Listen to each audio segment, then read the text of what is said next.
নমস্কাৰ বন্ধুসকল আপোনালোকক মই বহুত ভাল খবৰ এটা দিব বিচাৰিছো DWLPUP নিযুক্তি প্ৰক্ৰিয়াৰ 5550টা পদত আবেদন কৰা বহু প্ৰাৰ্থীয়ে মোক বিভিন্ন ধৰণৰ মেছেজ কৰি আছে ফোন কৰি সুধি আছে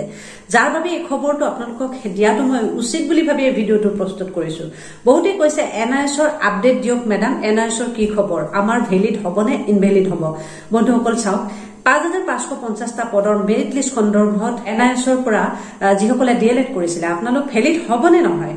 আপোনালোকক ইয়াৰ আগতো মই ভিডিওবোৰ প্ৰস্তুত কৰি জনাই আহিছিলো আৰু বহুতে ভেঙুচালি কৰিছিল বিভিন্ন মতামত কমেন্টত মোক বিভিন্ন বেয়া ভাষাৰে অশ্লীল কথা বতৰাও কৈছিল আনকি নেগেটিভ কমেন্ট কৰি বহুতে মোক গালি পাৰাও দেখিছিল আৰু হয়তো এই ভিডিওটো চোৱাৰ পিছতো বহুতে গালি পাৰিব আৰু কমেন্ট সেকশনত মোক বহুত ধৰণৰ প্ৰশ্ন কৰিব মই সুপ্ৰিম কোৰ্টৰ ওপৰত দেখি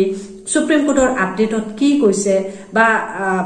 NISৰ ভ্যালিড কৰিবলৈ মই কোন কোৰ্টৰ ওপৰত নেকি বিভিন্ন ধৰণৰ প্ৰশ্ন আপোনালোকে কমেন্ট সেকশনত মোক কৰে গালি পাৰে কিন্তু আজি মই পুনৰ আপোনালোকক সেই কথাখিনি নচাপ কৰি এটা যুক্তি সহকাৰে মই আপোনালোকক প্ৰমাণ দিব বিচাৰিছো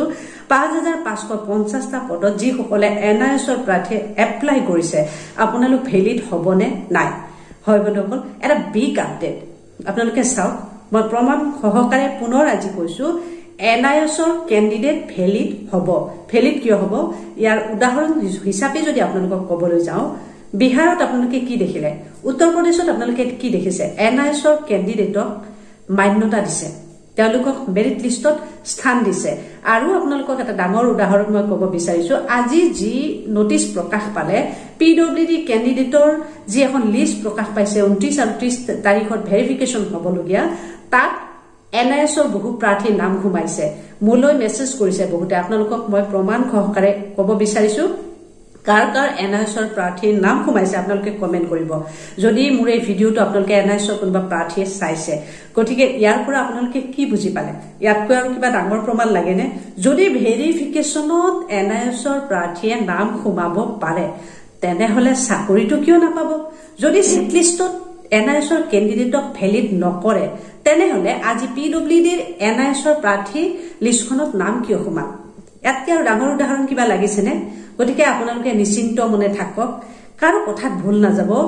NISৰ ক্যান্ডিডেটৰ নাম যদি কাট অফে কভাৰ কৰে আপোনালোকে চাকৰি পাবলৈ সক্ষম হ'ব ইয়াতকৈ বিগ আপডেট মই আপোনালোকক একো দিব বিচৰা নাই আপোনালোকে সিস্টেমটোৰ পৰা নিশ্চয় গম পাইছে সাইলেন্ট হৈ থাকক আৰু নিৰ্দিষ্ট সময়লৈ আপোনালোকে ওয়েট কৰক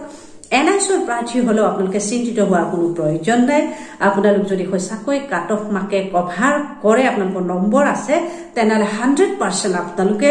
NISৰ ক্যান্ডিডেট হলো চাকৰি পাব এয়া মই কৈছো আপোনালোকে লিখি ৰাখক এতিয়া আপোনালোকক ক'ব বিচাৰিছো যে মেৰিট লিষ্ট কেতিয়া প্ৰকাশ পাব DWৰ 5550টা পদৰ মেৰিট লিষ্ট কেতিয়া প্ৰকাশ পাব ফেব্ৰুৱাৰীৰ আপোনালোকৰ ফাৰ্স্ট উইকতে মেৰিট লিষ্ট আপোনালোকে পাই যাব ফাৰ্স্ট উইক মানে 10 তাৰিখৰ আগত আপোনালোকে মেৰিট লিষ্ট 100% পাই যাব কাৰণ 29 আৰু 30 তাৰিখ যেতিয়া PWD ক্যান্ডিডেটৰ ভেৰিফিকেশন দিছে এই প্ৰসেসটো কমপ্লিট হোৱাৰ পিছত এই প্ৰসেসটো কমপ্লিট হবলৈতো মোটামুটি 5-6 দিন লাগিবই বা 3-4 দিন লাগিব 3-4 দিনৰ পিছতে আপোনালোকৰ এই মেৰিট লিষ্টখন প্ৰকাশ কৰাৰ কাৰণে DWয়ে হাজু কৰিব আপোনালোকে ওয়েট কৰক এটাই জানি থওক যে ফেব্ৰুৱাৰী 10 তাৰিখৰ আগত আপোনালোকৰ মেৰিট লিষ্ট প্ৰকাশ পাব